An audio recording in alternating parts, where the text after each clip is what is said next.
My name is Ed Gentle. I live in Alabama. I've lived in other states, but I consider this to be my home.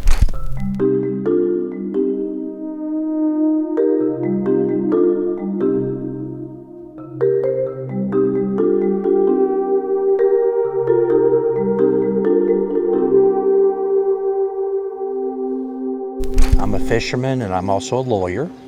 I try to find solace on the water. I have 4 children. I've been married 3 times, and that's enough. And I take a lot of time in my life to take good care of my children and to spend time with them, and also to spend time on the water. A lot of my stories are about being on the water or off the water, and I try to make meaning of what I've experienced through these stories. I think one of the aspects of my life was running. I was an athlete in high school and also ran in Oxford. I played rugby there, and so that's part of my life. Another part of my life is fishing and also trying to be a good scholar. I have 5 college degrees. I really pride myself on learning. And so the writing aspect of it was to try to make sense of what happens to me and others around me. It's also to record my experiences with friends and try to immortalize them. One good thing about writing it down is you can go back and experience it again. And so it's sort of a hobby that keeps on giving.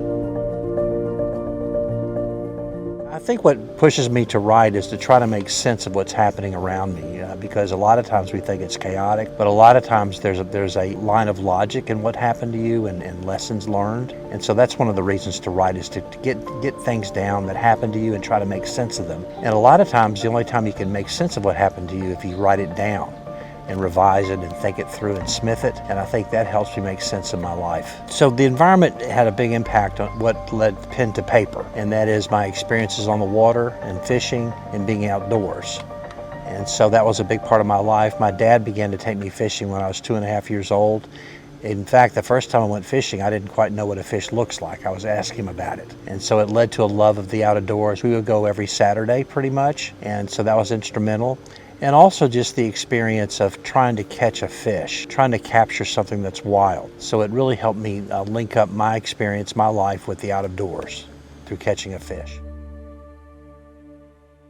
Let me discuss how I develop characters.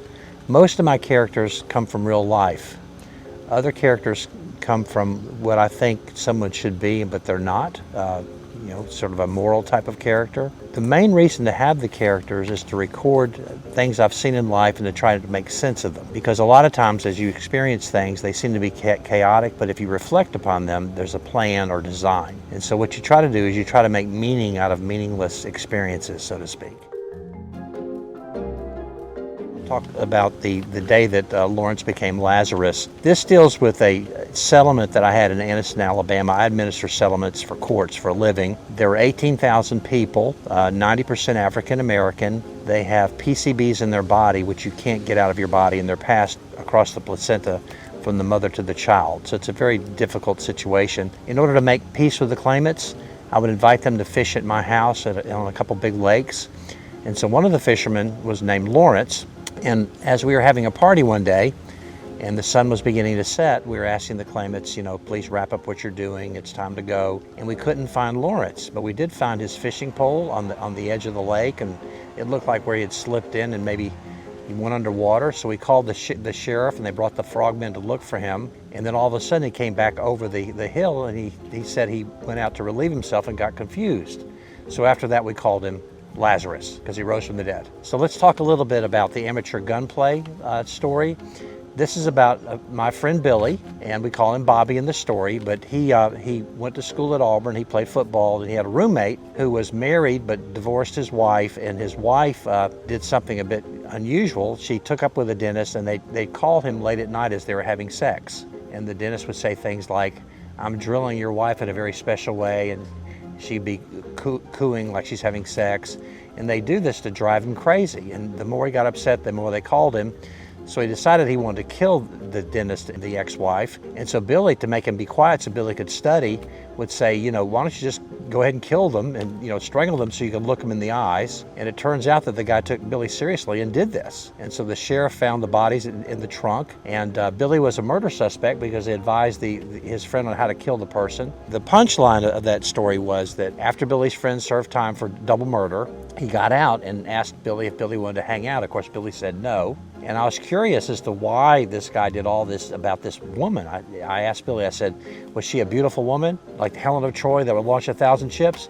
And Billy says, no, she was ugly, very ugly. So let's talk about charter boat shenanigans. So in Miami, there's a big charter boat fishery. By charter boat, I mean you hire a boat to take you fishing. And the charter boats make money, first of all, by what you pay to get on the boat, but also mainly to mount fish. And so the first thing they do when you get on the boat, they ask you if you would want to mount a fish. If you do, then they try very hard to catch the fish because they get a 30% deposit they can keep. If you don't want to catch a fish, then they secretly troll the baits too fast so the fish can't catch them.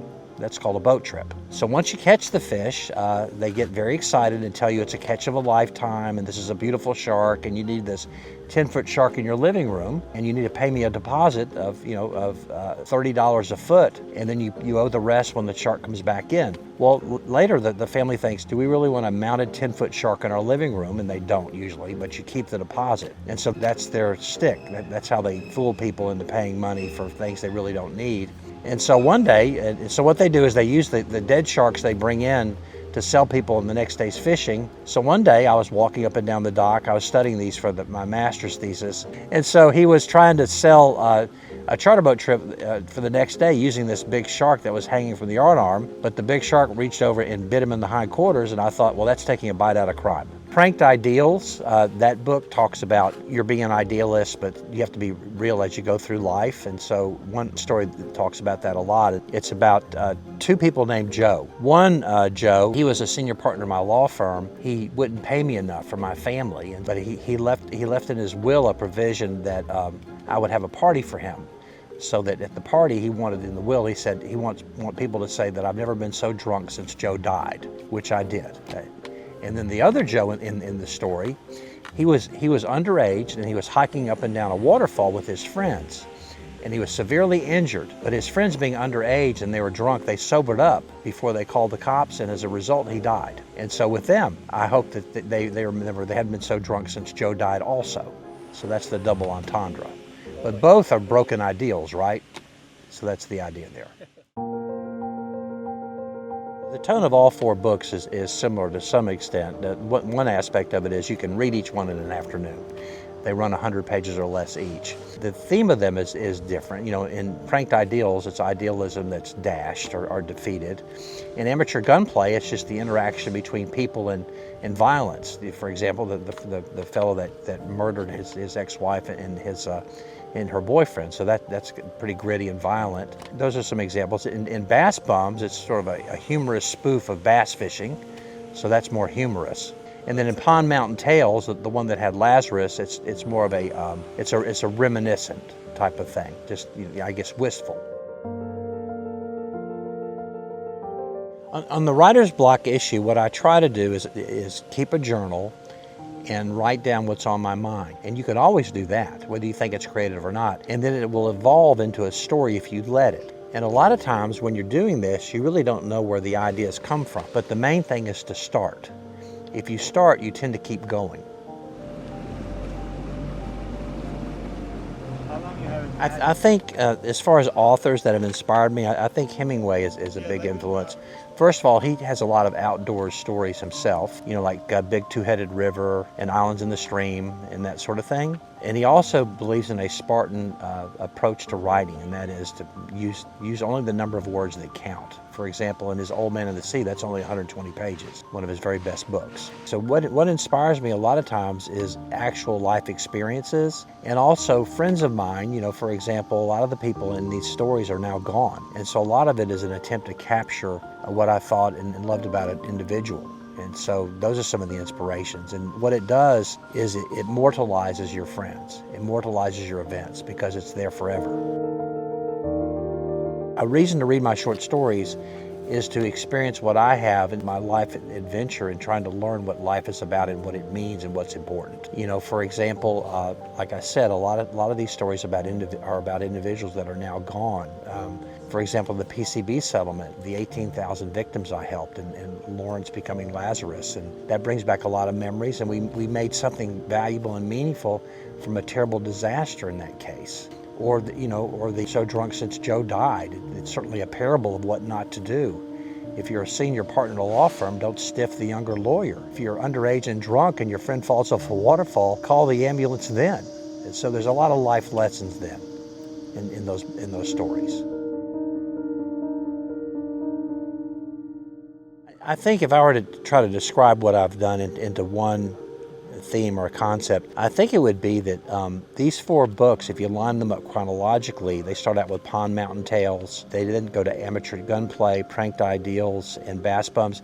They show how my life has evolved. You know, I'm 72 years old, a lot older than y'all are, and I've experienced a lot. And I think over time, hopefully, we learn something. You know, sometimes we wonder if we're sentient or we just keep repeating history and don't understand it. The books are an attempt to make meaning of my life, which I hope to share with others.